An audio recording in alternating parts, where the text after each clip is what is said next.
99% लोग पैसे कमाने में फेल नहीं होते, बल्कि पैसे को समझने में फेल होते हैं। सच ये है कि मनी सिर्फ नंबर्स का गेम नहीं है, ये इमोशंस, बिहेवियर और हैबिट्स का गेम है।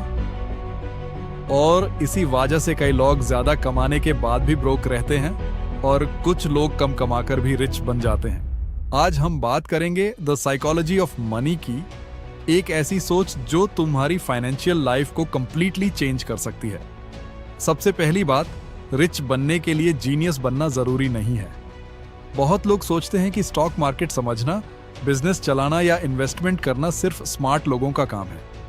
लेकिन रियलिटी सिंपल है, डिसिप्लिन और पेशेंस इंटेलिजेंस से ज्यादा पावरफुल होते हैं। अगर तुम कंसिस्टेंटली सेव करते हो, अननेसेसरी खर्च कंट्रोल करते हो और लॉन्ग टर्म सोचते हो, तो तुम ऑलरेडी मेजॉरिटी लोगों से आगे हो। दूसरी इंपॉर्टेंट बात, सक्सेस में लक का भी बड़ा रोल होता है।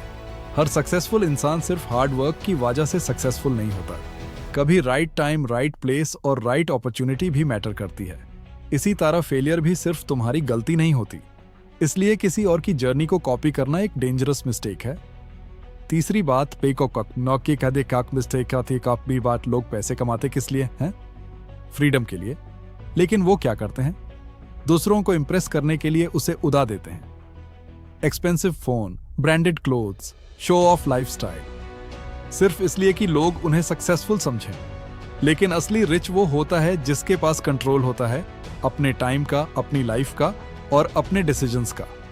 चौथी और सबसे पावरफुल कॉन्सेप्ट, कंपाउंडिंग। छोटा पैसा भी अगर टाइम के साथ ग्रो होने दिया जाए तो वह बड़ा बन सकता है।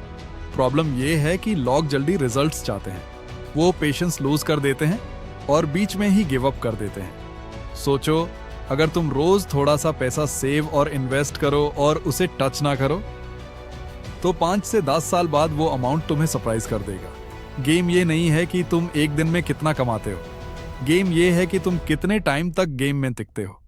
पांचवी बात, रिस्क को समझना।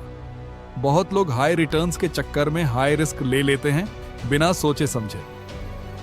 लेकिन स्मार्ट इन्वेस्टर वो नहीं होता जो सबसे ज्यादा कमाता है, बल्कि वो होता है जो लॉन्ग टर्म में सरवाइव करता है।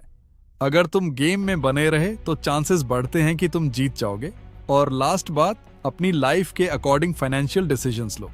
हर इंसान का बैकग्राउंड, इनकम, गोल्स और रिस्पॉन्सिबिलिटीज अलग होती हैं। जो स्ट्रैटेजी किसी और के लिए काम करती है, जरूरी नहीं वो तुम्हारे लिए भी करे। इसलिए ब्लाइंडली फॉलो मत करो, समझ के डिसीजंस लो। अगर तुम्हें फाइनेंशियल फ्रीडम चाहिए तो एक सिंपल रूल याद रखो, अर्न करो, सेव करो, इन्वेस्ट करो और सबसे इंपॉर्टेंट, पेशेंस रखो। स्मार्ट बनना ऑप्शनल है, लेकिन कंसिस्टेंट बनना कंपलसरी है। अगर तुम ये माइंडसेट अडॉप्ट कर लेते हो तो पैसे तुम्हारे लिए काम करना शुरू कर देंगे, और वही असली गेम है। फॉलो करो, क्योंकि यहां तुम सिर्फ पैसे कमाना नहीं, पैसे को समझना भी सीखोगे। सबसे बड़ा सीक्रेट ये है कि पैसा तब ग्रो करता है जब तुम उसे टाइम देते हो, ना कि जब तुम उसे कंट्रोल करने की कोशिश करते हो। जल्दी अमीर बनने की सोच ही सबसे बड़ा ट्रैप है। धीरे, स्टेबल और डिसिप्लिन्ड ग्रोथ ही रियल वेल्थ बनाती है। इस गेम में सब्र ही तुम्हारी सबसे बड़ी पावर है।